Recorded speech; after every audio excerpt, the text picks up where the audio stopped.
fall apart. The pain becomes purpose, no fear, no remorse. Through the pain, through the fire, through the worst of my day, I found purpose in the breaking. Survival isn't a whisper. Oh, if you listen, you survive. Still breathing, still alive. God never wastes the hurting. Every chapter had a rolling down. Gail Estella, and welcome to the Gail Estella Survival Podcast. From pain comes purpose. No fear, no remorse. Survival isn't a whisper. Through the worst of my day. And the breaker isn't no whisper.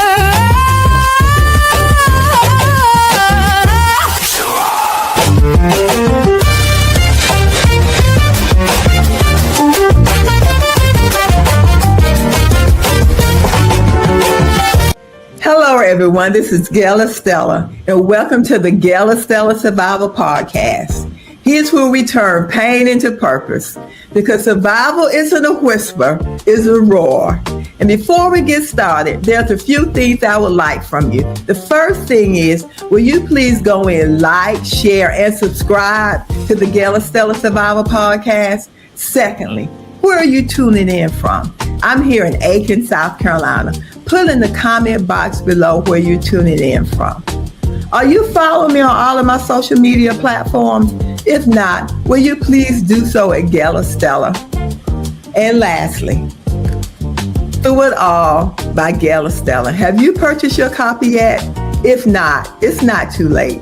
You can go to truevinepublishingcompany.org, Amazon.com, or anywhere books are sold. This is a special Mother's Day edition dedicated to mothers who have lost their children. Today we are creating space for remembrance, honor, and most of all, love. And before I get started, I just want to say a special thank you to the guests that I'm going to bring into. I called these ladies and asked them to be a part of this special program tonight, and they agreed. Hello, ladies. Hello. Hi. I'm going to start with you first, Georgia. Hi, everybody. My name is Georgia Young Moore. I am the mother of the late Jerisha Sade Reinhardt. I call her Sade. Was my only child. She's my only child. And I miss her so much. I know. Hello, everyone. My name is Flowers Boyce. I'm the mother of Jared Blake, also the founder of Long Live Jared Blake Foundation, MAD. Thank you. I felt a little discouraged because I wasn't offered a speaking engagement for Mother's Day. But someone said to me, use your own platform. You have your own platform. Use your own voice. And something in my heart said, speak to the mothers.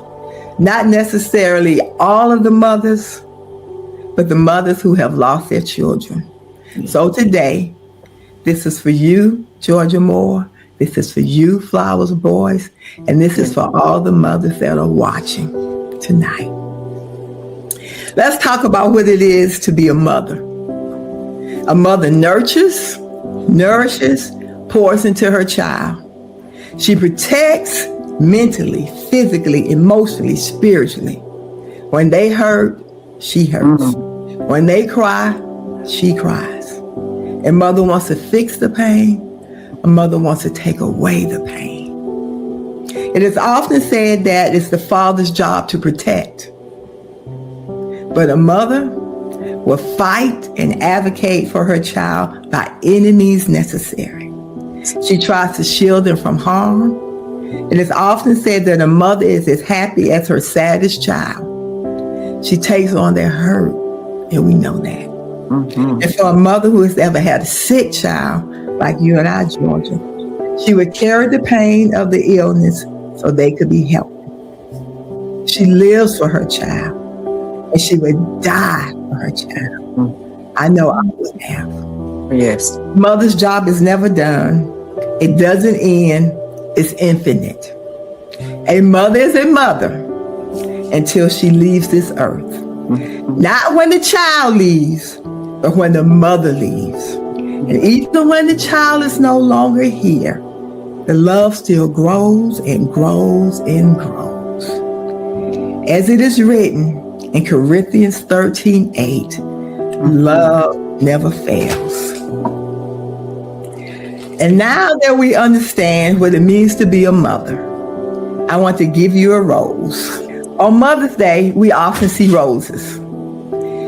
The mothers that have lost a child, the mothers that have lost their mother, they get the white roses. The mothers that their mothers are still living, they get the red roses.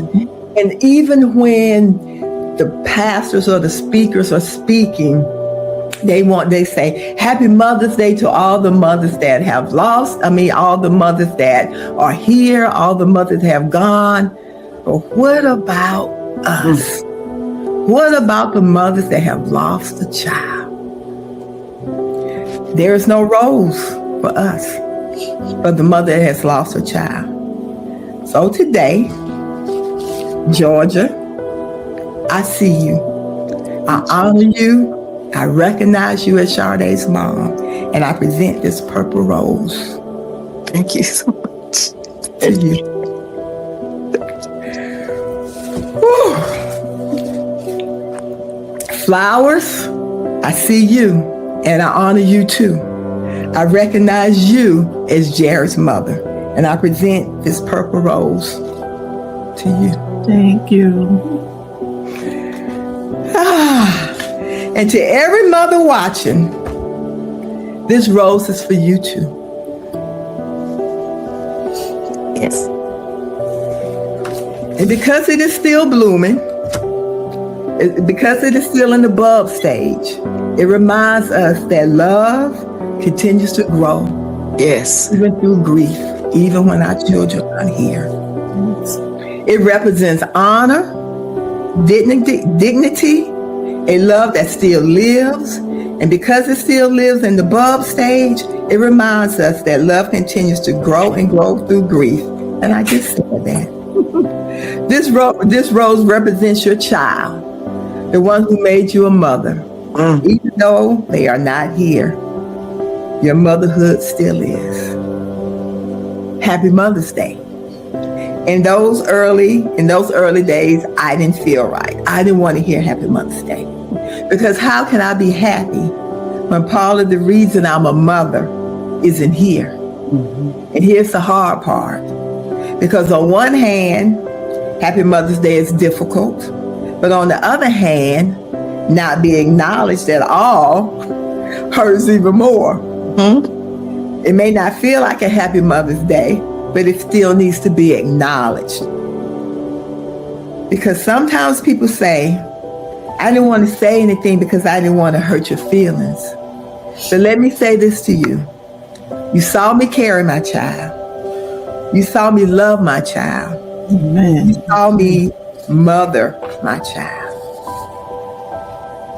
And like we said, we're still mothers. Still mothers. I want to start a conversation. In Georgia, I will start with you. Okay. You shared that this year you didn't feel like participating in Mother's Day. All right. Can you talk about that feeling? Yes. I had a birthday on April the 7th. And then the next week I was celebrating Sade's anniversary. So last year when I went to church, I felt some type of way. I cried through the whole service because everybody had their children and I didn't have Sade. So this year I said, well, this has been a whole roller coaster ride this year. Some years it's go really good and smooth, but this year's just been up and down for me, like a roller coaster. So instead of sitting in church with everyone else, I decided to go out of town and just celebrate me. Just me and my sisters, we were taking a trip out of town. So, yeah, that's it for me.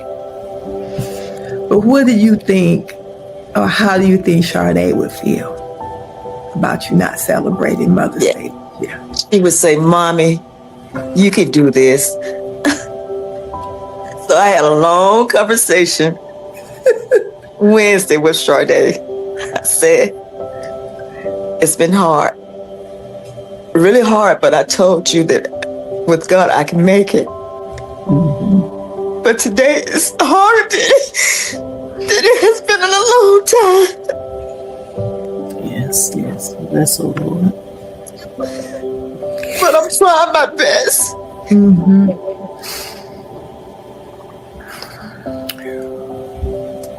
And although I may be down, but I'll come back up. Mm-hmm. But I just want to celebrate me.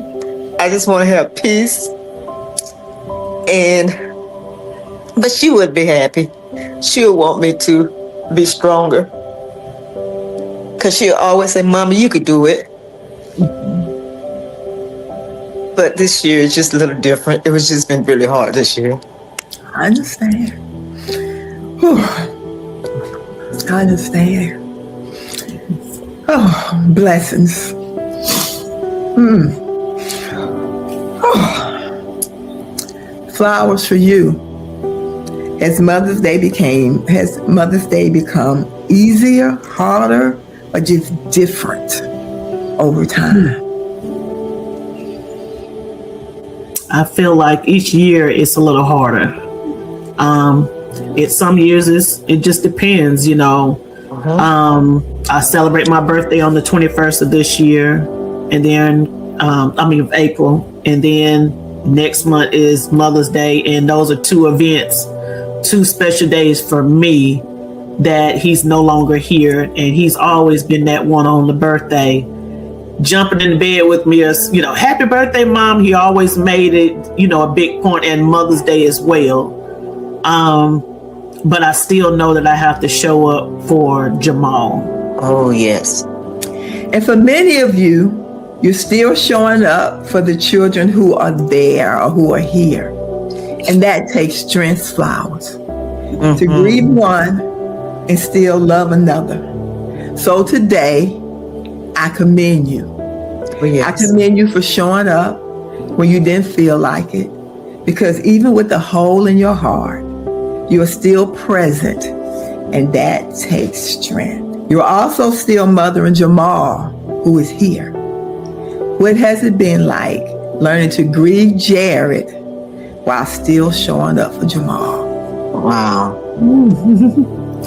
Yeah, it's been hard to balance that because I know probably the first couple of years I probably failed Jamal because I say that because I was always grieving Jared, not knowing or feeling I still have a child here that's grieving and needs me. Wow. Even though he's an adult, that was his person. So I didn't really realize that until he told me. He actually had to tell me, you know, I'm still here. You know, I know Jared's gone and we miss Jared, but I'm still here and I need you. I need that support. Mm-hmm. And that really broke me down to where I was like, I gotta get control of this. So I basically have a routine Mother's Day. I just say my prayers.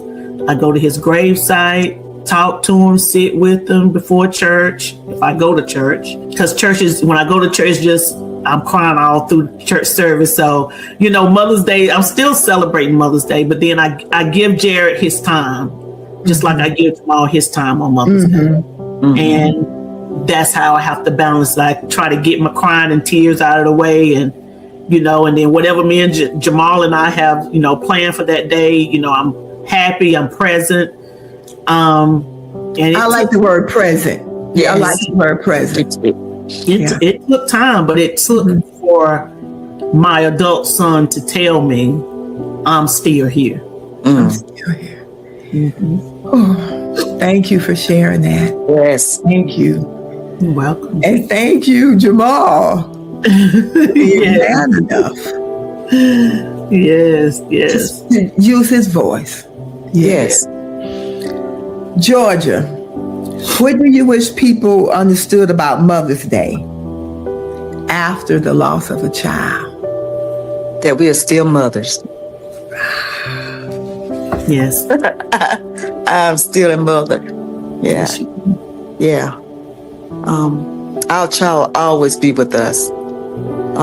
Like you said at the beginning, until the day we die, we are still mothers. I want to take a moment to speak to another group of mothers, the mothers who have experienced miscarriage, the ones who carried life, even for only a moment, the ones who loved the child they never got a chance to hold, the ones whose motherhood wasn't always seen, wasn't always acknowledged, but it was very real. And I want you to hear me clearly today. Whether your child lived years, months, only for a moment, or only inside of you, that love still counts. Love still matters. And you are still a mother. Yes. And as it is written, before I formed you in the womb, I know you. I knew you. That's Jeremiah 1:5. So don't erase that just because they're not here, it's not the acknowledgement that hurts. It's the silence.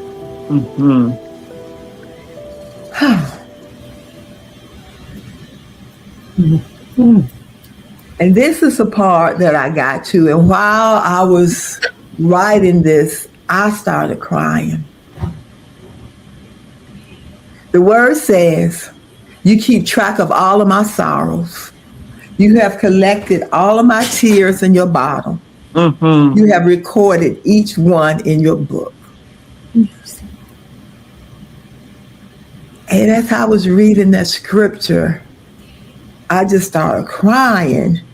And I began to think, how big would that bottle have to be to hold all of our tears?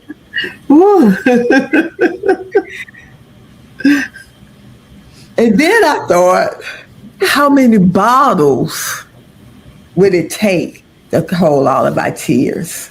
So this is a question for both of you.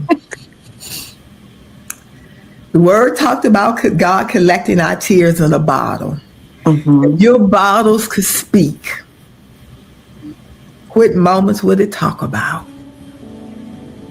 And Georgia, you just said one when you talked to Sade. Yes. So Flowers, we're going to start with you. If your bottles could speak, what moments would it talk about? Probably the loneliness that I felt when Jared passed, because you think your friends will be there. You think people, will surround you and help, but that's while the funeral is being planned.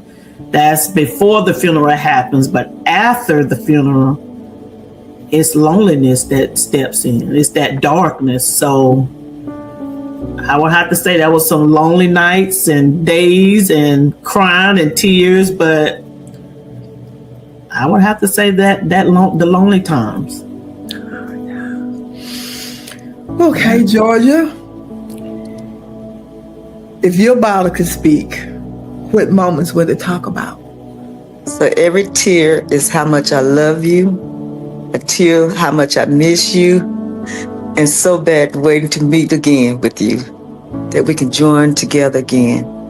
But each tear is a representative of her and the love that I have for her. Yes. Yes. And my tears would represent the loneliness, the heartache, the hole in my heart. Oh, yeah. That could never be filled, that could never be replaced, but also the good memories. Oh, yes. Yes. Of who she was and who she still is to me. And all the time, and tears are always sad tears. Sad tears, no. Sometimes they're happy tears. Sometimes I'm just missing you tears, wishing you would get tears. Yeah. Wondering how you would look today tears. Would you be doing today tears? Yes. Georgia, how old would Sade be today? 35. Oh, wow. 35. And how about Jared Flowers? How old would Jared be? Today, Jared would have been, his birthday would be in July the 10th. He'll be 27 years old. 27. And age will be 27 years old. He's And been how old age? years. 30. Age you've been 30. The word also says, the Lord is close to the brokenhearted Yes. and saves those who are crushed in spirit. And our spirits can feel crushed. But God is right here, never leaving us, never forsaking us. As he promised, he give us the strength to stand, to Absolutely. love, to honor our children, even when they aren't here. So before I close, I have a question for each one of you. For the mothers that may be witnessing or watching and struggling this Mother's Day, what would you say to her? I would say just take care of yourself. Remember that you're still a mother, but when it ever get too overwhelming, just take time out for yourself. Call out your child name every day. Yes. And I think that's what keep us. Our child hadn't been forgotten. So I call Shardae's name out all through the day. I talk to her. But for every parent that's feeling the same way I feel today, not wanting to celebrate Mother's Day, just do you. Take care of yourself. But remember, your child is always with you. Allow yourself grace. I don't know if it gets easy. It gets better to deal with the hurt and pain over the years, because you get to the point of, you know that they're never coming back. You go through your stages, and at a point you get to where, like she said, they're always with you. I hear Jared all the time. You know, I could be laughing or something, and or a song comes on. They let you know that they're there. They're still there with you, you know? Oh, yeah. So allow yourself grace, you know, enjoy. They want to see you enjoying life, you know, and not always sad because they're not here. But they do understand and feel your heart that you're hurting. You know, on Mother's Day, it's always hard to go on Facebook and people taking Mother's Day pictures with all their kids, and you don't have that. So Mother's Day, I don't get on Facebook. Christmas, holidays, I stay off Facebook because I know you're going to have your family with you. You know, it's not that I don't want to see the pictures. I'm going to eventually see them. But on that day, I just know my triggers. Exactly. So just allow yourself, you know, time and grace, and do what you want to do on that day to celebrate. It doesn't have to be going to church or, you know, being with family. Do what you would like to do to enjoy or remember your child. As Georgia said. And the triggers, I like the word triggers. That I'm going to answer the question too, but let me ask this question before we close as well. Has either of you ever had resentments against people that still have their children here, and you had to recognize that you have resentments and ask God to help you take those resentments away? Have either one of you ever experienced that?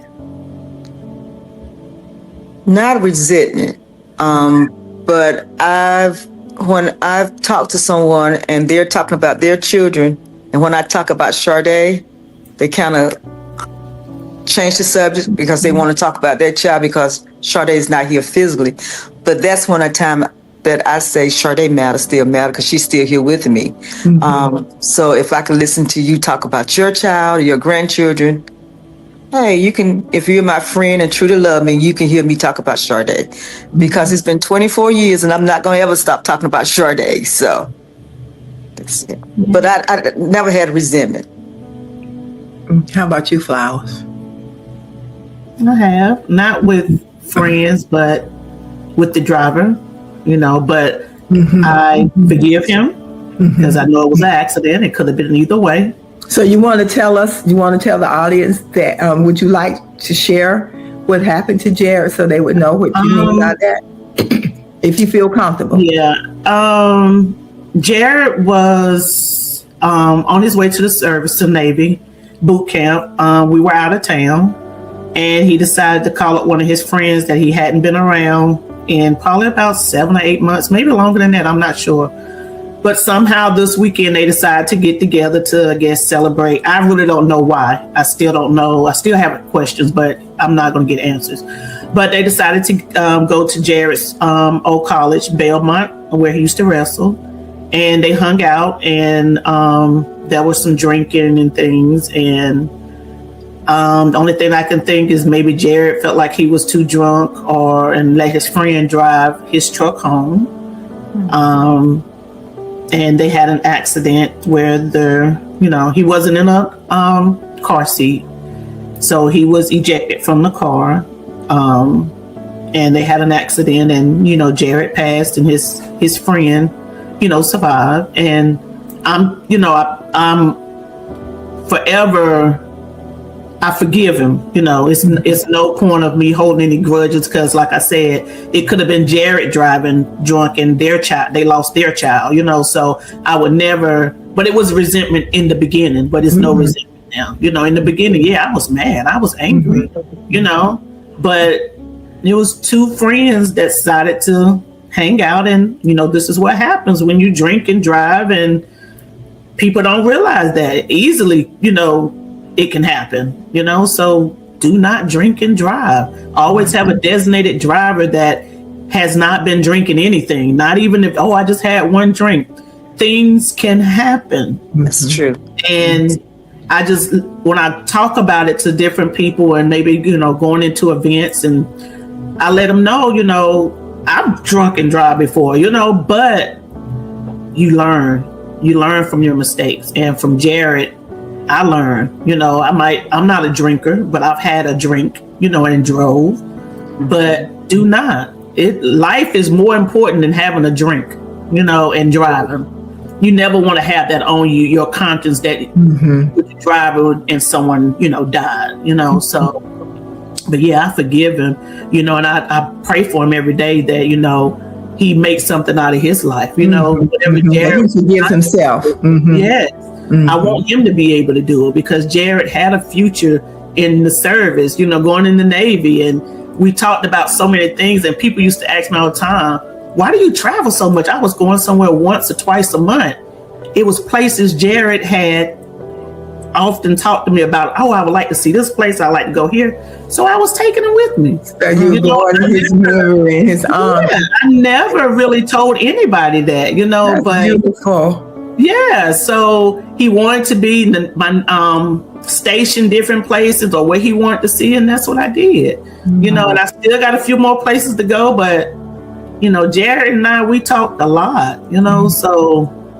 But I'm good with it now. I went through my stages, and I'm fine with it. But when you ask about resentment, that's the reason why I'm speaking of, because it was in the beginning. I'm sure. And it went through, it was something I had to go through, but I pray for him every day. So while we're talking about the drinking and driving, you want to go ahead and tell us about your foundations, and then Georgia, I'll give you a chance to speak on yours. Okay. Yes. It's been 7 years now since Jared has passed, and I'm the founder of the Long Live Jared Blake Foundation, MAD. We actually do scholarships for school. We pay for books, tuition, at least some of the tuition, if we have the funds.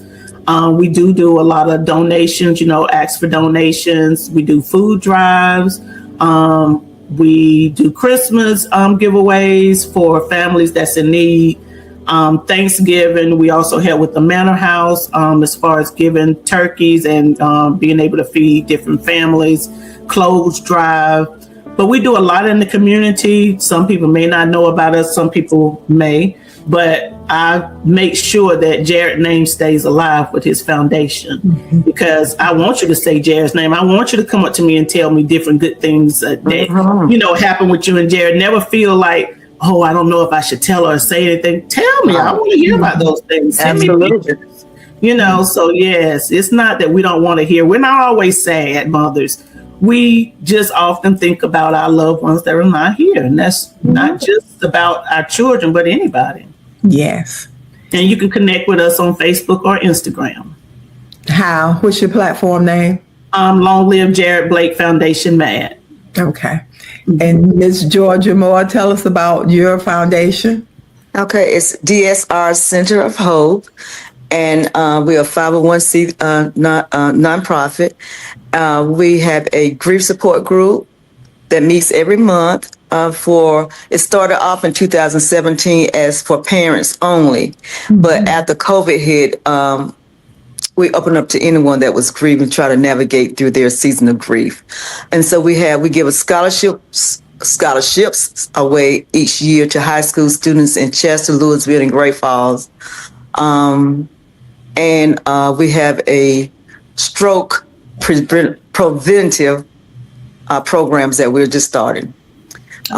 So you can find me on Facebook at DSR Center of Hope or Center of People Experiencing Grief. And that's what COPED stands for. Thank you. And to go back to the question, and thank both of you for keeping your children's name alive. That's very, very You too. Yes. And for me, if I could say anything to a mother that may be struggling for Mother's Day, I like what you said. I like what both of you said. Take care of you and give yourself grace. And I would also say, feel your feelings. You don't have to hide your feelings. You don't have to pretend. Feel your feelings. Yes. Feel your feelings. And know that you may not always get the acknowledgement that you want or you feel you deserve, but God knows. He knows. And we know.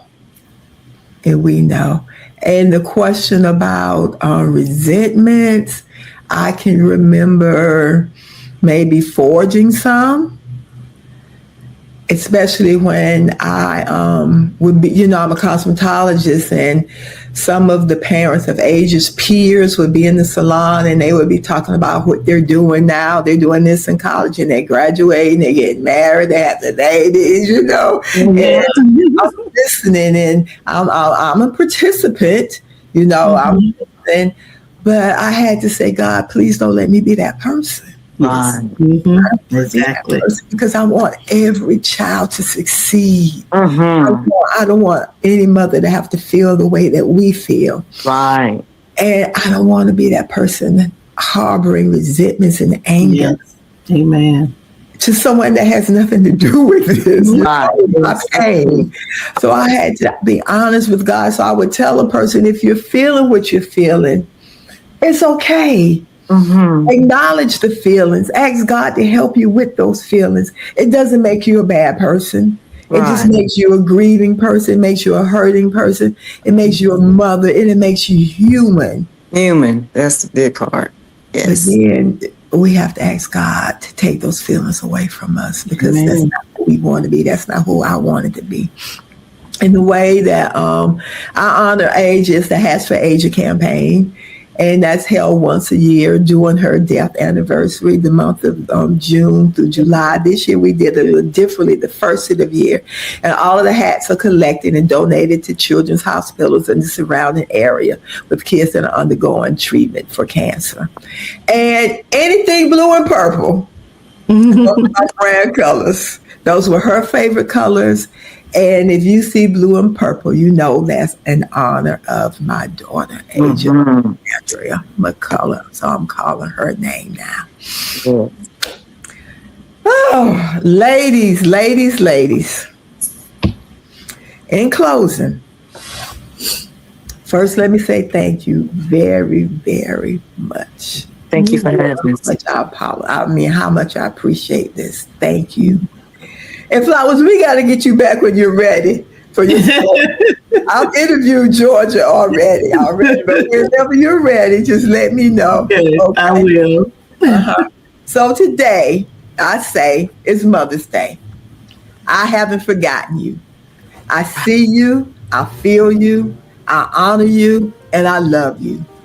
From one mother to another, and as you say it so well, Flowers Boys, from one angel mom Yes. to another angel mom. Through it all, you can wear your purple rose with honor, with dignity, with pride and respect, and most of all, wear your purple rose with love. Yes. Thank you. Thank and you. Before we Thank leave, you. I have to close in my fashion. This is Gail Estella Survival Podcast. Georgia, will you tell me 3 things that has helped you to survive? Trusting in God, reading it and standing His word, and my family. Your family. Flowers, 3 things that has helped you to survive. The one and only God. I'm so thankful I did not lose my trust in His word. My son, Jamal, and family. And family. I love you, ladies. Yes. Okay. Love you. Bye-bye.